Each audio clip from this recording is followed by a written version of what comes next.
Before I begin, I need to say something. What you're about to hear isn't easy for me to share. I never thought I'd tell this story to anyone, but there was a moment, lost in the wilderness of northern Minnesota, when I understood that some stories need to be told, no matter how much it costs to relive them. I moved to the cabin in late September, seeking nothing more than silence. The kind of silence that only comes when you're far enough from civilization that the hum of electricity becomes a memory.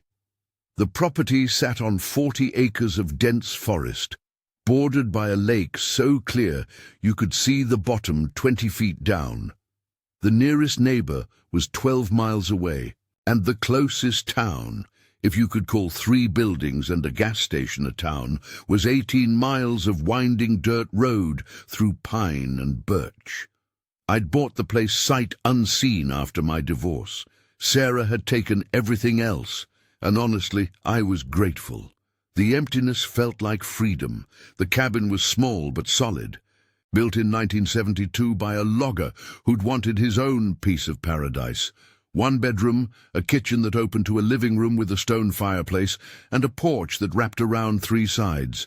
Solar panels on the roof, a well that tapped into an underground spring, and a generator for backup power. My first weeks were spent learning the rhythms of the place.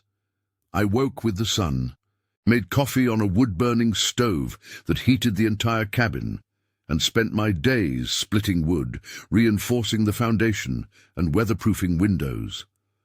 The work felt good, honest in a way my corporate job never had. At night, I'd sit on the porch with a book and a glass of whiskey, listening to the loons call across the water. The isolation was exactly what I'd hoped for. No phone service meant no calls from lawyers or well-meaning friends trying to check on me. No internet meant no reminders of the life I'd left behind. Just the forest, the lake, and time to figure out who I was when stripped of everything I thought defined me. I established routines quickly. Morning coffee on the east porch to watch the sunrise. Afternoon work sessions, clearing deadfall or improving the property. Evening fishing from the dock I'd repaired my second week. The lake was full of walleye and northern pike, and I was becoming a decent enough angler to supplement the canned goods I'd stocked. The nearest town was called Pine Ridge, though calling it a town was generous. Ray's general store doubled as the post office and only source of supplies within 30 miles. The Lakeside Tavern served decent burgers and was the unofficial community center. The third building was Martha's Diner, open 3 days a week, and famous for blueberry pancakes. I made the trip to Pine Ridge once a week for supplies and mail. The locals were friendly but respectful of privacy, a trait I'd learned was common in places where people came to disappear for a while. Ray Morrison, who ran the general store, was 60-something with hands like tree bark and an encyclopedic knowledge of everyone who'd ever lived in the area. Martha Stevens, the diner owner, made conversation while she cooked, but never pried. It was Martha who first mentioned the Chippewa Reservation about 40 miles north. "Good people," she'd said, flipping my eggs over easy. "They know this land better than anyone. Respect it too. Could probably teach us all a thing or two about living with the forest instead of just in it." I thought about that comment often during my evening fishing sessions. The forest did feel alive in ways I'd never experienced. Sounds carried differently here, and there were moments, usually right before dawn or just after sunset, when the air itself seemed to hold its breath. I told myself it was just unfamiliarity, city reflexes adjusting to wilderness reality. By mid-October, the leaves had turned spectacular shades of gold and crimson. The temperature dropped enough that I was running the wood stove most evenings, and I'd started wearing layers during my morning walks around the property. The lake reflected the changing sky like polished glass, and more than once I stood on the dock, just watching clouds drift across the water's surface. It was during one of these evening observations that I first noticed the tracks. I'd been checking the small trail I'd cleared from the cabin to a natural spring about a quarter-mile inland. The path wound through thick stands of birch and pine, crossing a small creek via a fallen log I'd stabilized with rocks. I'd walked this route dozens of times, knew every root and stone, which is why the impressions in the soft earth near the creek stood out so clearly. At first glance, they looked human, roughly the right size and shape for a barefoot man, but something about them felt wrong. The depth suggested incredible weight, and the spacing between steps was longer than any human stride I could imagine. The toes were unusually elongated, and what should have been heel marks were shallow, as if whatever made them walked primarily on the balls of its feet. I knelt beside the clearest print, measuring it against my own boot, 14 inches long, maybe 6 inches wide at the widest point. My size 11 boot looked like a child's shoe in comparison. The edges were crisp, suggesting the tracks were recent, but there was something else. Scratches in the earth that looked almost like claw marks extending from where the toes would end. I followed the trail for 30 yards before losing it on a rocky outcrop. The tracks led deeper into the forest, toward areas I hadn't explored yet. Standing there in the growing dusk, I felt the first real unease I'd experienced since arriving. The rational part of my mind suggested a bear walking on its hind legs, or perhaps an uncommonly large person passing through. But the spacing, the depth, the strange elongation of the feet, none of it quite fit any explanation I could conjure. That night, I researched large wildlife native to northern Minnesota.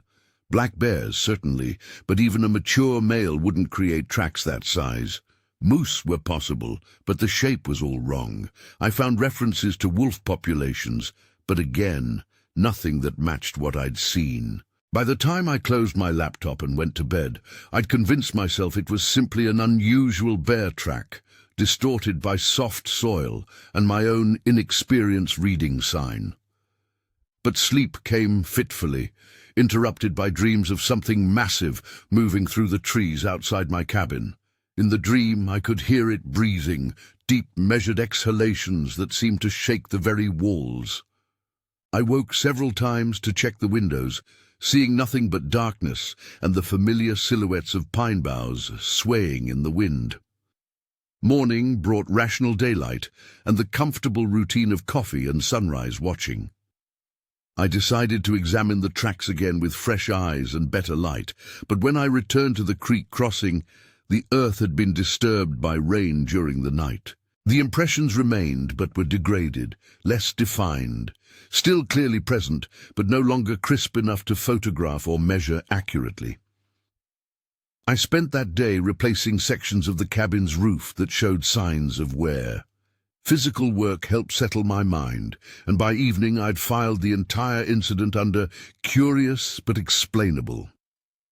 The forest was full of mysteries, and part of the appeal of living here was encountering things I couldn't immediately categorize or understand.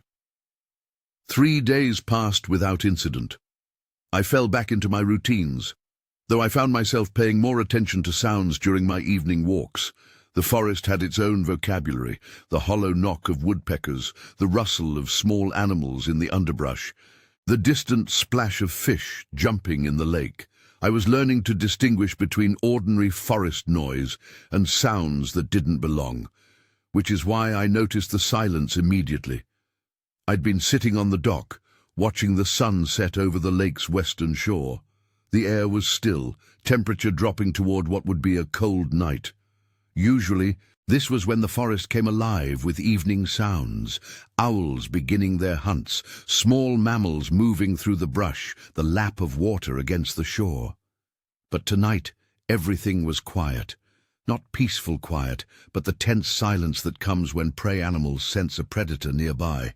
I stood slowly, scanning the tree line. Nothing moved except the gentle sway of branches in a breeze I couldn't feel. The lake surface was perfectly still, reflecting the last light like a mirror. But the silence felt oppressive, unnatural. Even the loons, which called almost every evening, were absent. I'd read enough about wilderness survival to know that sudden silence often meant something large was moving through an area. Bears, Moose, even humans could create this effect as smaller animals either hid or fled. I gathered my fishing gear and walked back toward the cabin, moving deliberately but not rushing. No point in running from something I couldn't see and might not even exist. Halfway up the path from the dock, I heard the first branch break. The sound came from my left, deep in the trees where the forest grew thick and dark. Not the sharp crack of a small limb snapping underfoot, but the deep, prolonged groan of substantial wood giving way under significant weight. I stopped walking and listened. For perhaps 30 seconds, only silence. Then another break, closer this time, followed by what sounded like heavy breathing. I continued toward the cabin, walking a bit faster now. The porch light was on. I'd gotten in the habit of leaving it burning from dusk to dawn, and the warm yellow glow felt incredibly welcoming. Behind me, something was definitely moving through the trees. I could hear the distinctive sound of large feet on forest floor, the occasional snap of twigs, and what might have been low vocalizations. Too deep and resonant to be human, too sustained to be any animal I could identify. Once inside, I locked the door and checked the windows. The cabin had 6 windows total, 2 facing the lake, 2 facing the driveway, and 1 each on the north and south walls. From inside, I could see perhaps 50 yards in any direction before the trees blocked the view. The porch light illuminated another 20 feet beyond that, creating a small island of visibility in an ocean of darkness. I turned off the interior lights and positioned myself at the kitchen window, which had the best view of the area where I'd heard the movement. For 10 minutes, nothing. Then, at the very edge of the light's reach, something stepped between 2 large pines. At first, I thought it was a person. The silhouette was roughly human in shape, upright, bipedal, moving with obvious intelligence. But as it stepped closer to the light, the proportions became clear. Whatever I was looking at stood at least 8 feet tall, with arms that reached nearly to its knees and a torso that seemed too broad for its height. The head was large and elongated, and even at this distance, I could see that it was covered in dark hair or fur. It stood perfectly still for what felt like hours, but was probably only minutes. I could see its chest rising and falling with each breath, could make out the general outline of its features. The face was turned toward the cabin, and though I couldn't distinguish details, I had the unmistakable impression that it was looking directly at me. I didn't move, barely breathed. Every instinct screamed at me to run, to hide, to do anything except stand there staring at something that shouldn't exist. But I was frozen. Caught between disbelief and terror. This was impossible. Things like this didn't exist outside of stories and fever dreams. Yet there it stood, as real as the wooden floor beneath my feet. After what seemed like an eternity, it took a step backward and dissolved into the shadows between the trees. I remained at the window for another hour, but saw nothing else. When I finally moved away, my legs were shaking so badly I had to sit down. I spent the rest of the night in the living room chair, facing the windows with a baseball bat across my lap. The rational part of my mind kept insisting I'd seen a bear, distorted by darkness and adrenaline. Bears could stand upright, could appear larger than they actually were. But the proportions, the obvious intelligence in its movements, the way it had studied the cabin, none of that fit with bear behavior. Dawn came eventually, grey and cold. I made coffee with hands that still trembled slightly and sat on the porch to watch the sunrise, the baseball bat still within reach. Everything looked normal. The forest was alive with morning sounds, birds calling, squirrels chattering, the distant splash of a beaver slapping its tail. It was as if the oppressive silence of the night before had never existed. But when I walked down to check the area where the creature had stood, I found more tracks.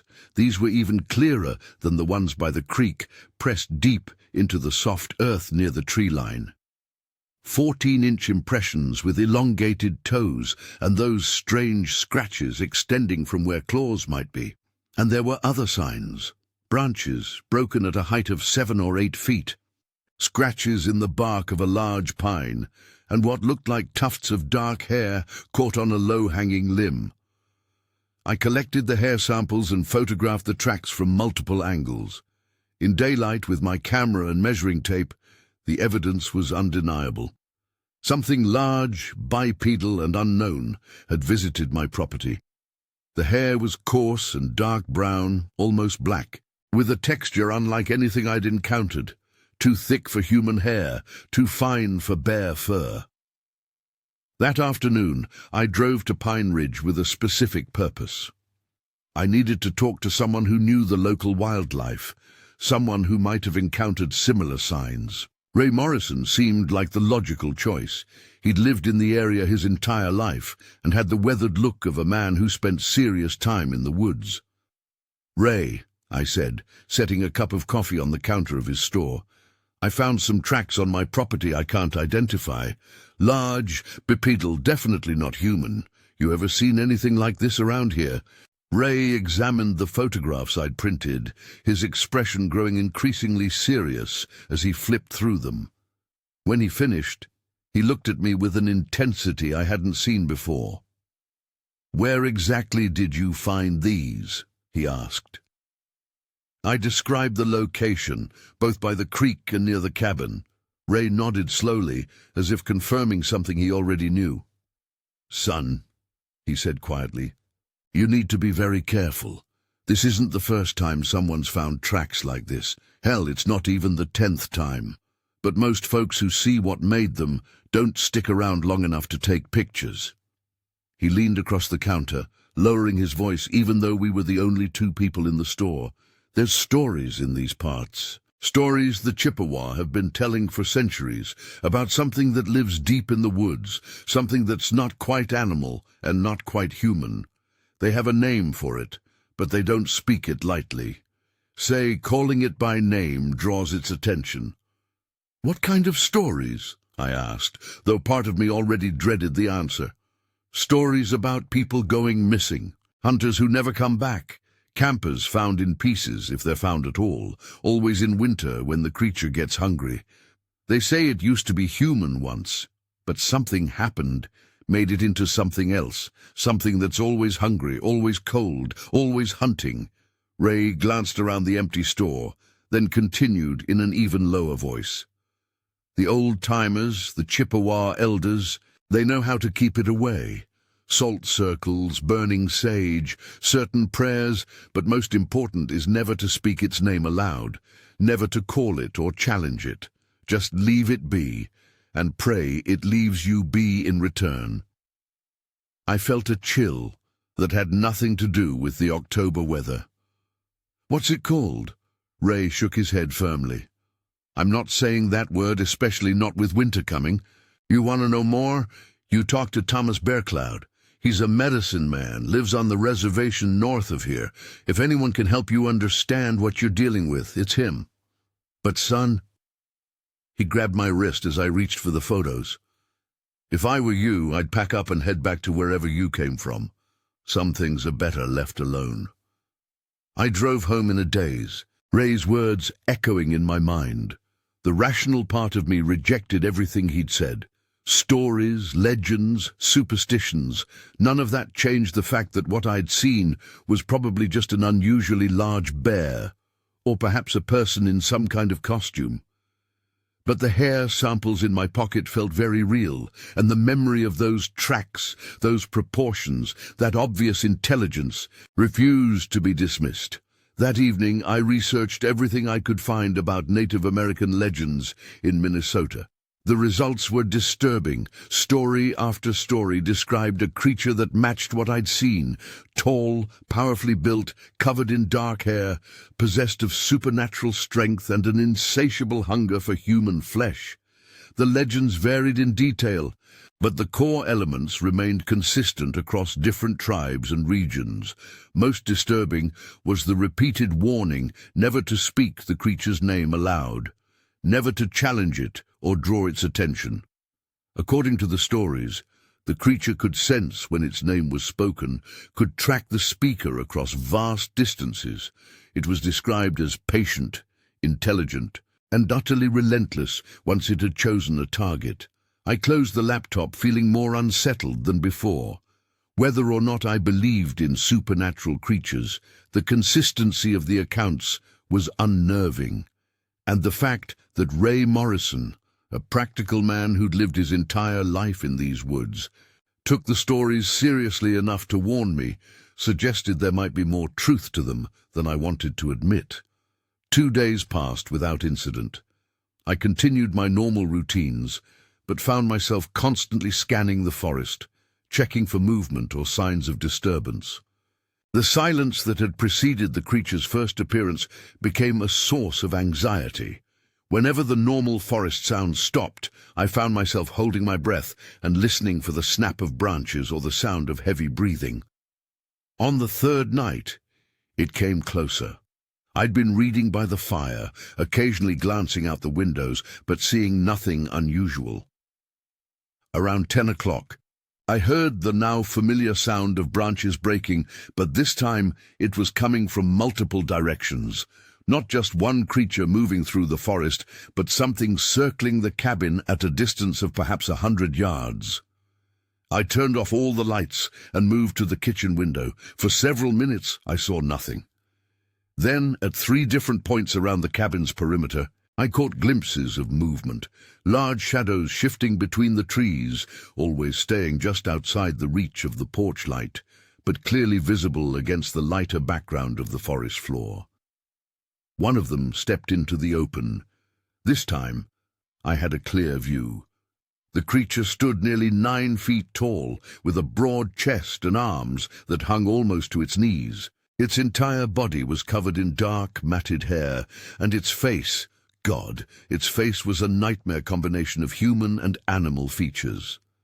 The bone structure was roughly human, but elongated and distorted. The jaw protruded slightly, revealing teeth that gleamed white in the moonlight.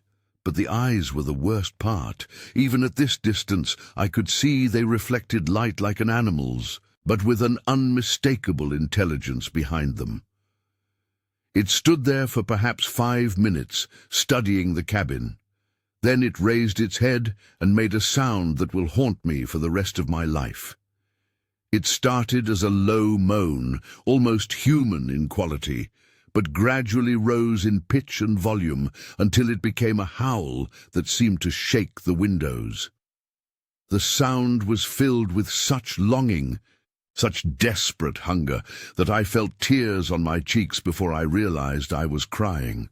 The other creatures, and I could now see there were at least 2 more moving in the shadows, answered the call.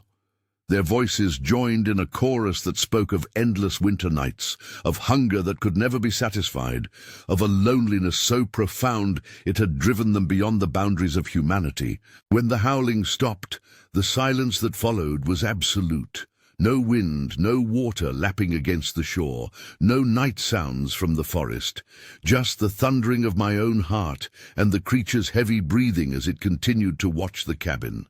Then, without warning, it moved. The creature covered the distance from the tree line to the cabin's porch in 4 impossibly long strides. I heard its feet hit the wooden steps, 3 heavy impacts that sent vibrations through the floor. It was on my porch, separated from me by only a wooden door and whatever protection that might offer. I heard it sniffing along the doorframe, then scratching at the wood with what sounded like claws. The scratches were deep and deliberate, gouging furrows in the heavy oak planks. Then came a sound that nearly stopped my heart, a voice, low and raspy, but unmistakably attempting human speech. "Inside," it said, the word distorted but recognizable. "Hungry, so hungry." I backed away from the door, gripping the baseball bat so tightly my knuckles were white. The creature continued scratching, and I could hear wood splintering under the assault. The door was solid, but it wouldn't hold forever against something with that kind of strength. "Please," the voice continued, now clearly coming from just outside the kitchen window. "Cold, hungry, let in." The rational part of my mind recognized this as a hunting strategy, using human speech to lower a victim's defenses. But hearing those words, delivered in a voice that might once have belonged to a human being, was more terrifying than any animal sound could have been. I moved to the fireplace and grabbed a burning log, holding it like a torch. Fire was mentioned in several of the legends as one of the few things these creatures feared. The improvised weapon felt inadequate against something that could scratch through oak planks, but it was better than nothing. The scratching stopped. For several minutes, silence. Then the sound of heavy footsteps circling the cabin, stopping at each window in turn. I followed the sound, staying in the center of the room, but turning to face each window as the creature tested it. At the bedroom window, I heard more scratching, the sound of claws testing the glass. "Smell you," the voice came again, now from the living room window. "Smell fear. Smell warmth. So cold out here, so hungry." I realized it was talking to keep me focused on its voice while it systematically tested the cabin's defenses. Intelligent, patient, strategic. This wasn't a mindless beast driven by instinct. This was a predator that knew exactly what it was doing. The testing continued for what felt like hours. Sometimes the creature would scratch at a door or window. Sometimes I'd hear it walking on the roof. Sometimes that terrible voice would speak from the darkness, always pleading, always hungry. But it never broke through, never found a weakness it could exploit. As the first grey light of dawn appeared through the windows, the sounds gradually faded. By sunrise, the forest was quiet again. I spent that day reinforcing every possible entry point. Additional locks on the doors, wooden planks to barricade the windows, and a pile of firewood near the fireplace, large enough to keep flames burning all night. I also began researching how to contact Thomas Bearcloud, the medicine man Ray Morrison had mentioned. The Pine Ridge Library had internet access, and after 2 hours of searching, I found a phone number for the Chippewa Tribal Council. The woman who answered was polite but cautious when I asked about speaking with Thomas Bearcloud, about traditional knowledge of local wildlife. She took my name and number and promised someone would call me back. Thomas Bearcloud called that evening. His voice was deep and measured, with the careful cadence of someone choosing his words precisely. "I understand you've been having some trouble with unusual visitors," he said without preamble. "Ray Morrison gave me your number. He said you might be able to help me understand what I'm dealing with." There was a long pause before Thomas replied. "What you're dealing with has a name, but I won't speak it over the phone. Names have power, especially when spoken by those who've already been marked. Can you come to the reservation tomorrow? There are things you need to know, and some of them can't be said in words." I agreed to meet him the following afternoon. The drive to the reservation took me through some of the most remote country I'd seen since arriving in Minnesota. Miles of unbroken forest, with only occasional glimpses of water through the trees. The road was well maintained but narrow, clearly built for local traffic rather than tourism. The reservation was smaller than I'd expected, a collection of modest homes, a community center, and a small school surrounded by forest that seemed to press against the buildings from all sides. Thomas Bearcloud lived in a traditional log home set apart from the others, with smoke rising from a stone chimney and herbs drying in bundles along the covered porch. He was waiting for me when I arrived, a man of perhaps 70 with long grey hair braided down his back and eyes that seemed to see more than they revealed. He invited me inside with a gesture, and I followed him into a living room that smelled of sage and wood smoke. "Show me the photographs," he said once we were seated around his kitchen table. I spread out the pictures I'd taken of the tracks, pointing out the size and unusual features. Thomas studied each image carefully, occasionally making soft sounds of acknowledgement or concern. When he finished, he gathered the photos into a neat pile and looked directly at me. "You've been chosen," he said simply. "The question is why? Chosen for what?" The creature you've encountered, we call it Wendigo, though that's not its true name, doesn't hunt randomly. It selects its prey carefully, usually targeting those who are isolated, vulnerable, or spiritually unbalanced. Something about you has attracted its attention. I thought about my recent divorce, my retreat from society, my deliberate isolation in the woods. Maybe it's just because I'm alone and easy to find. Thomas shook his head. There are hundreds of people living alone in these woods. Hunters, hermits, folks who just want to be left alone. It doesn't bother most of them. When it chooses someone specifically, there's always a reason. He stood and moved to a wooden cabinet, returning with a small leather pouch and what looked like a bundle of dried plants. The Wendigo was once human, he continued, untying the pouch. A person who faced starvation and chose to consume human flesh rather than die. The act changes them, transforms them into something that can never be satisfied, never find peace. They're driven by endless hunger and terrible loneliness. The stories say it can speak. It retains fragments of human memory and language, yes, but don't be deceived. The creature speaking to you is no longer the person it once was. It uses human words as tools, nothing more. It will say whatever it thinks might convince you to lower your defenses. Thomas opened the leather pouch and poured a small amount of what looked like salt, mixed with crushed herbs, into his palm. This is sacred salt, blessed with prayers and mixed with sweetgrass and sage.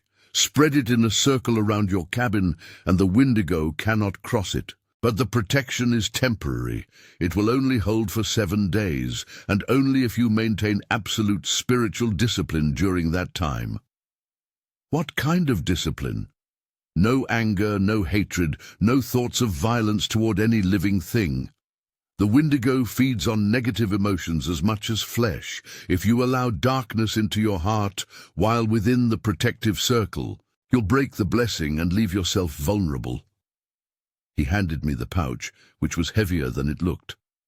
There's enough here for 3 circles. Use it wisely. What happens after 7 days? Thomas was quiet for a long moment, staring into the fire burning in his stone hearth. Usually the Wendigo loses interest and moves on, but sometimes, especially if it's developed a particular fixation on someone, it will wait. They're patient creatures, these things. They can wait years if necessary. And if it doesn't lose interest, then you'll need to make a choice. You can leave this place forever, start over somewhere far away where the Wendigo's influence can't reach. Or you can face it directly, though that path leads to death for most who try it. I left Thomas Bearcloud's home with more questions than answers, but also with a small measure of hope. The sacred salt felt warm in my pocket, and the bundle of sage and sweetgrass filled my truck with a clean, protective scent. I had 7 days to figure out what came next. That evening, as the sun set over the lake, I created the protective circle.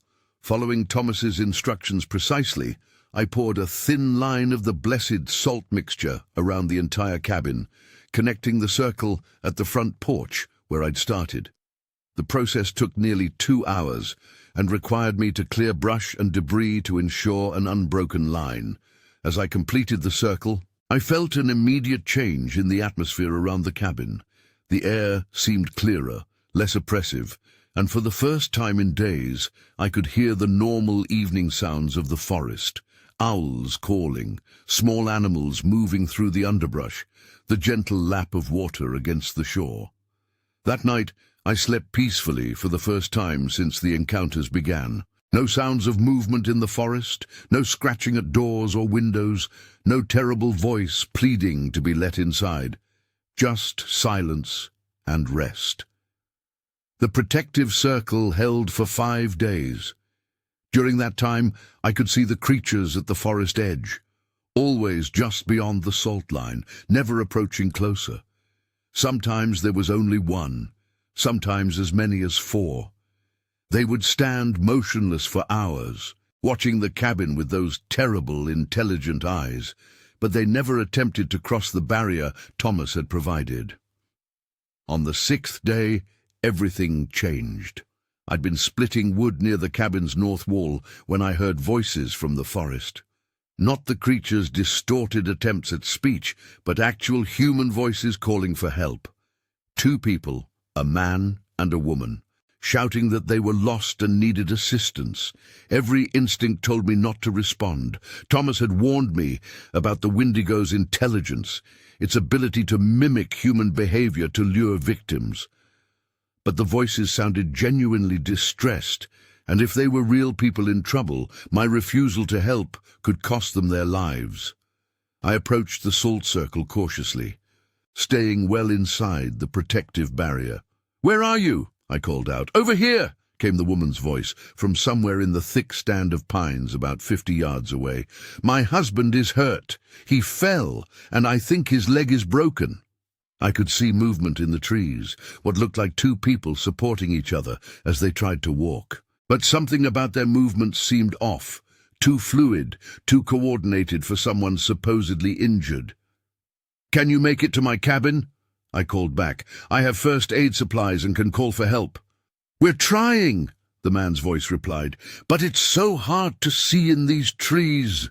I watched the figures move through the forest, and gradually the truth became clear. They were tall, too tall to be human, and their movements were the awkward, shambling gait of creatures trying to mimic human behavior they'd observed but never truly understood. The Wendigo had learned to use recorded human voices. As this realization hit me, the pretense dropped entirely. The figures in the forest straightened to their full height, revealing the familiar massive frames and matted hair. One of them, using the woman's voice, called out again, "Please help us. We're so cold and hungry." The sound of a human woman's terrified voice coming from that monstrous form was so disturbing that I stumbled backward, nearly breaking the salt circle myself. But I caught my balance and retreated to the cabin, leaving the creatures to pace back and forth at the forest edge, continuing their horrible mimicry until well after dark. That night, my discipline broke. I'd maintained the spiritual requirements Thomas had outlined for 6 days. No anger, no hatred, no thoughts of violence. But lying in bed, listening to those things use stolen human voices to try to lure me to my death, I felt a rage building that I couldn't contain. Not just at the creatures, but at the situation, at the isolation, at the divorce that had brought me here, at every circumstance that had led to this moment. The anger felt good. Righteous. I fantasized about loading my grandfather's hunting rifle and walking out to face them directly. Maybe I'd take 1 or 2 of them down before they got me. At least I'd go down fighting instead of cowering behind barriers of blessed salt. The moment that thought formed fully in my mind, I felt the protection break. It wasn't dramatic, no flash of light or sudden sound. But the atmosphere around the cabin changed instantly, became heavy and oppressive again. The warm feeling of sanctuary vanished, replaced by the familiar sense of being watched by hungry, patient predators. I'd broken the blessing through my own anger and thoughts of violence. The salt circle was still physically intact, but its spiritual power was gone. I was on my own again, with 1 day remaining until the protection would have expired naturally. The Wendigo knew immediately. Within minutes of the blessing breaking, I could hear them moving closer, not crossing the salt line yet, perhaps unsure whether the barrier still held, but testing its edges, probing for weakness.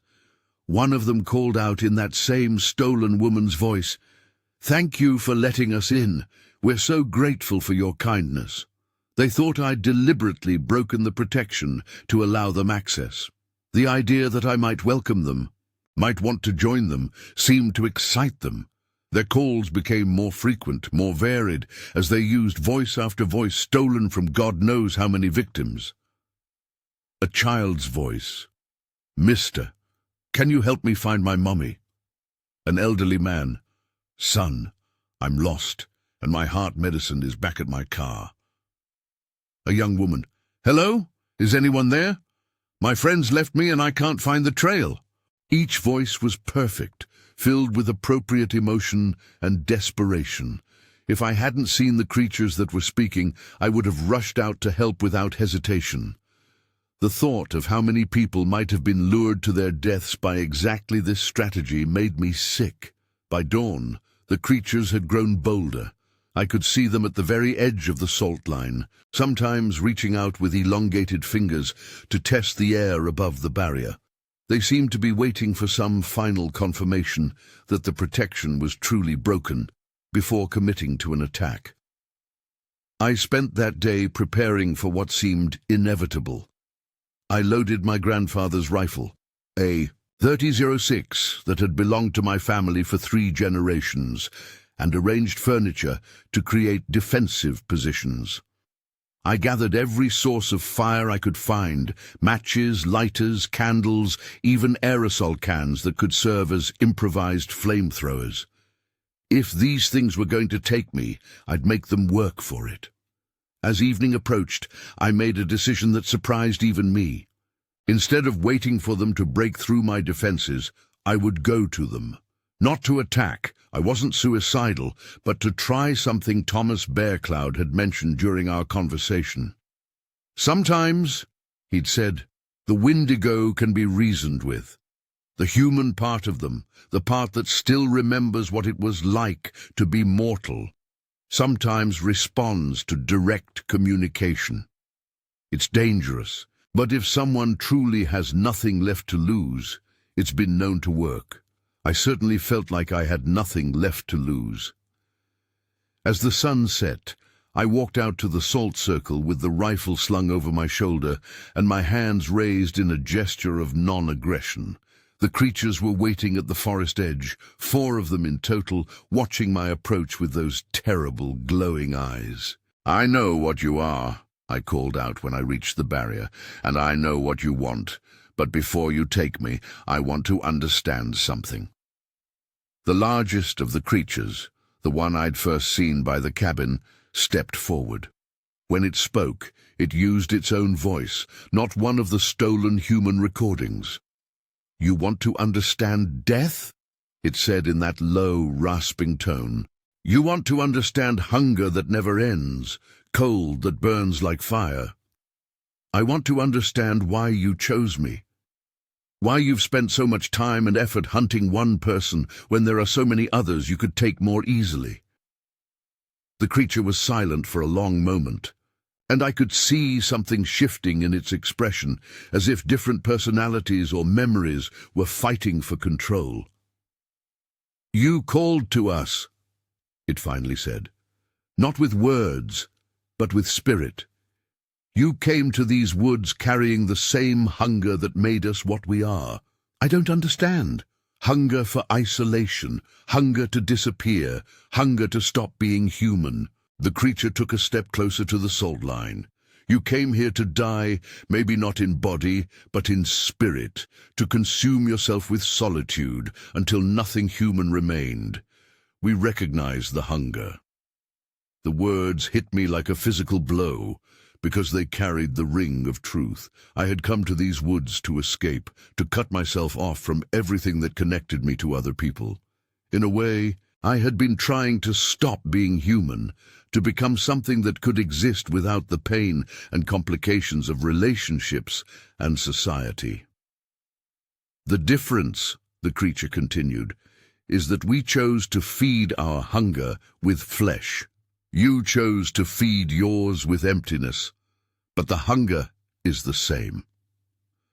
I stood there in the growing darkness, rifle weighing heavy on my shoulder, and realized that the monster was right.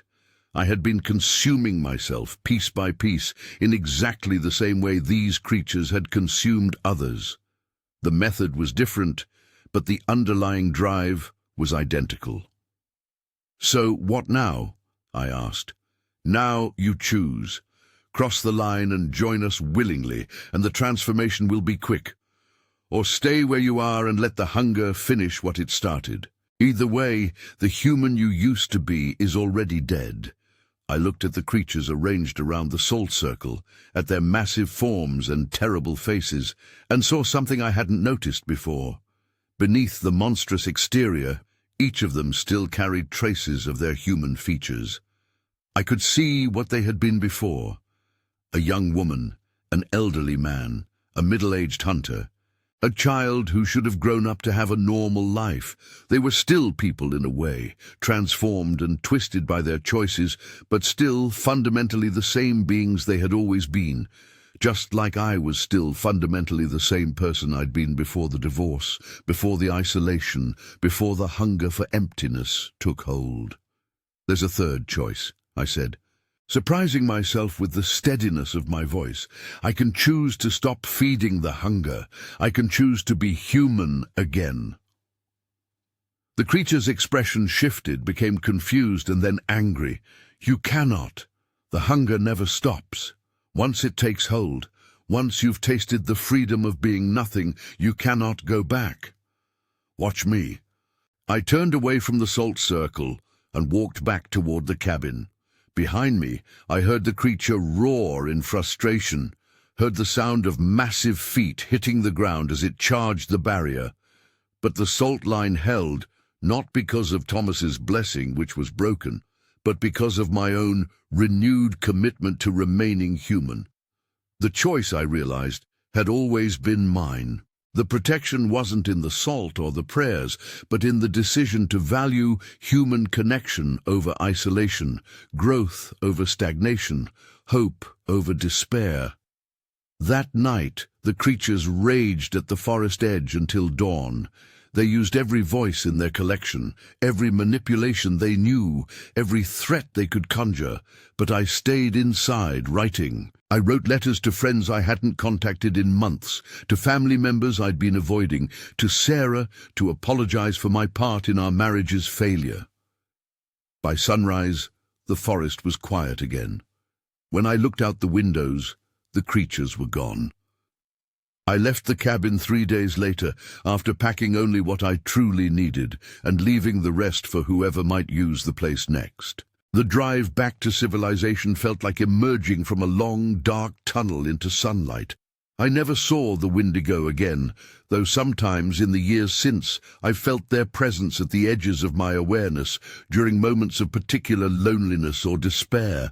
They're still out there, still hunting, still offering their twisted form of freedom to those who hunger for isolation. But they no longer call to me because I no longer call to them.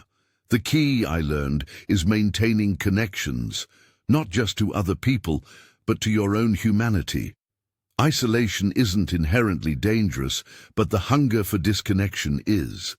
The moment you stop wanting to be human, something else starts wanting to be you. I returned to Pine Ridge one last time before leaving Minnesota permanently. I found Ray Morrison behind the counter of his store, reading a hunting magazine and sipping coffee. "You look different," he said when I walked in. "More solid somehow." I bought a cup of coffee and some road snacks, then told him briefly what had happened. He listened without skepticism or surprise, nodding at appropriate moments. "Thomas Bearcloud called yesterday," he said when I finished. "Said to tell you the circle is broken, but the choice remains, whatever that means." It meant everything. The supernatural protection might have failed, but the protection of human will and conscious choice remained strong. As long as I kept choosing to engage with the world instead of retreating from it, the Wendigo would have no power over me. I've been back in the city for 5 years now. I remarried, a wonderful woman named Claire, who understands that some stories can't be fully explained, but still deserve to be heard. I work for a non-profit that helps isolated elderly people maintain connections with their communities. I've learned that the hunger for disconnection is more common than most people realize, and that fighting it is one of the most important battles any of us can face. Sometimes I still dream about the forest, about the massive forms moving between the trees and those terrible, intelligent eyes. In the dreams, they're still waiting, still patient, still ready to welcome anyone who chooses isolation over connection. but they're not calling to me anymore. Because I've learned the secret Thomas Bearcloud tried to teach me. The Wendigo only has power over those who want to stop being human. The moment you choose to remain connected to other people, to hope, to the possibility of growth and change, you become untouchable. It's a lesson I carry with me every day, and one I try to share with others who might be fighting their own hunger for emptiness. The monsters in the forest are real, but they can only consume what we willingly feed them. The choice, always and forever, remains ours.